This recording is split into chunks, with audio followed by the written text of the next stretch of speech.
मैं doctor Meenakshi Singh heritage के कान नाक गला डिपार्टमेंट में लगभग 10 साल से पोस्टेड हूँ।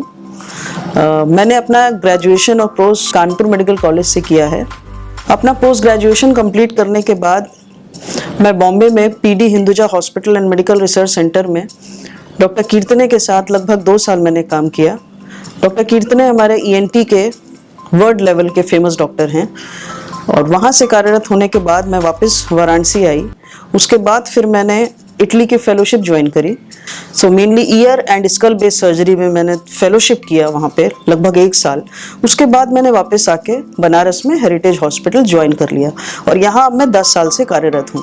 नाक की बीमारी के जो लक्षण होते हैं उसमें जनरली ये है कि बार बार सर्दी जुकाम का होना, नाक से सांस लेने में दिक्कत होना या फिर बहुत ज़्यादा छींकें आना और भी कई तरह की नाक से हर तरह का किसी भी तरह का डिस्चार्ज होना, या तो पीले रंग का या सफ़ेद रंग का या फिर पानी के तरह का।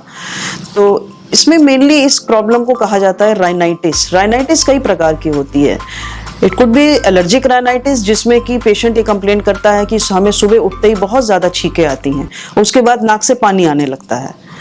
इसमें जो ट्रीटमेंट होता है सिंपल मेडिकल ट्रीटमेंट से मरीज ठीक हो जाता है।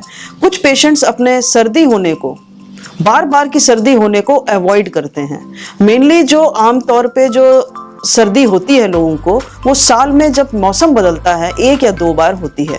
अगर किसी को सर्दी बार बार हो रही है, जैसे महीने में 1 बार या 2 महीने में 1 बार या साल में 8-10 बार, तो ये पैथोलॉजिकल डिजीज की तरफ अंकित करता है, जैसे जिसको क्रॉनिक साइनोसाइटिस कहा जाता है। जब इस तरह का पेशेंट हमारे पास आता है तो हम जब उसका क्लिनिकल एग्जामिनेशन करते हैं, जनरली हम उसको नेजल एंडोस्कोपी के लिए एडवाइस करते हैं कि आप एक दूरबीन की जांच करा लीजिए, जिसमें जब हम पेशेंट का नाक सुन्न करके दूरबीन डाल के देखते हैं तो मरीजों में साइनोसाइटिस के लक्षण दिखाई देते हैं, जो कि क्लिनिकली एक डॉक्टर ही समझ सकता है।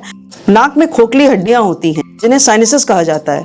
इनके जितने भी छिद्र होते हैं वो सब नाक के रास्ते खुलते हैं। कुछ पेशेंट जब हमारे पास बहुत ज़्यादा डिजीज सीवियर हो जाती है तब प्रेजेंट करते हैं तो नाक में बड़े बड़े मस्से दिखाई देते हैं। तो जब हम नेजल एंडोस्कोपी करते हैं तो इसमें हमें जनरली ये छिद्र ब्लॉक दिखाई देते हैं। ऐसे मरीजों को जिनमें मेनली पॉलिप्स पाए जाते हैं, सीटी स्कैन कराने के बाद, जिसमें हम मरीज को कहते हैं कि आप 15 से 20 दिन कुछ मेडिकल ट्रीटमेंट कीजिए, उसके बाद हम आपका दूरबीन से सर्जरी करेंगे।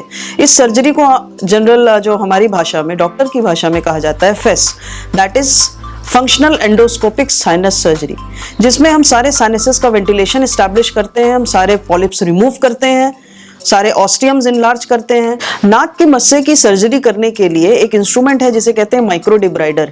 माइक्रो डिब्राइडर का अगर आप हिंदी में वर्ड ये जाने तो उसका मतलब होता है कुतरना। इट मीन्स ये इंस्ट्रूमेंट जो है मस्सों को चूहे की तरह कुतरता जाता है और सारे मस्से निकाल दिए जाते हैं। इस इंस्ट्रूमेंट की सहायता से हम दिमाग के पीछे के जो साइनस होता है, जिसे स्फेनॉइड साइनस कहते हैं, वहां तक पहुंच सकते हैं। ये एक ट्यूमर होता है पिट्यूटरी एडिनोमा, जिसको निकाला जाता है, जो कि दिमाग के पीछे जो साइनस होता है उसके ऊपर होता है। तो ये ट्यूमर न्यूरोसर्जन के साथ हम लोग ऑपरेट करते हैं, जिसमें नाक के जरिए दूरबीन से हम उस साइनस तक न्यूरोसर्जन को पहुंचाते हैं और उस ट्यूमर को फिर न्यूरोसर्जन निकाल देते हैं। तो मेनली इसको कहा जाता है endoscopic removal of pituitary adenoma, means endoscopic hypophysectomy. इस ऑपरेशन को पूरी बेहोशी में किया जाता है। लगभग 2 दिन मरीज को भर्ती रखा जाता है, नाक में पट्टी डाली जाती है जो कि 48 घंटे बाद निकाली जाती है और फिर हम पेशेंट को डिस्चार्ज कर देते हैं। उसके बाद मरीज को 10 दिन बाद बुलाते हैं और एक नेजल एंडोस्कोपिक क्लीनिंग करते हैं। उसके बाद मेडिकल ट्रीटमेंट देके फिर पेशेंट को 1 महीने बाद बुलाते हैं रिपीट एंडोस्कोपी के लिए, जिसमें यह देखा जाता है कि कहीं मस्सों का रिकरेंस तो नहीं हो रहा, पॉलिप कहीं दोबारा वापस तो नहीं आ रहे हैं। कुछ पेशेंट्स कंप्लेन करते हैं कि जब हम सर नीचे करते हैं तो हमारे एक नाक से पानी आता है। ये जो पानी होता है एकदम क्लियर वाटरी फ्लूइड जैसे पानी का जो रंग होता है उस तरह का होता है। ये पानी नाक का पानी नहीं है, ये पानी दिमाग का पानी है जो कि नाक के जरिए आ रहा है।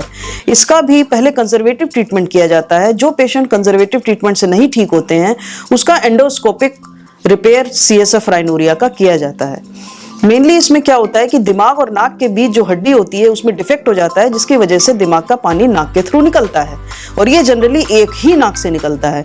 तो अगर किसी के व्यक्ति के एक नाक से लगातार पानी आ रहा है या रुक रुक के पानी आ रहा है सर नीचे करने पे, एकदम क्लियर वाटरी फ्लूइड है पानी की तरह का, तो आप ये मान के चले कि ये दिमाग का पानी भी हो सकता है।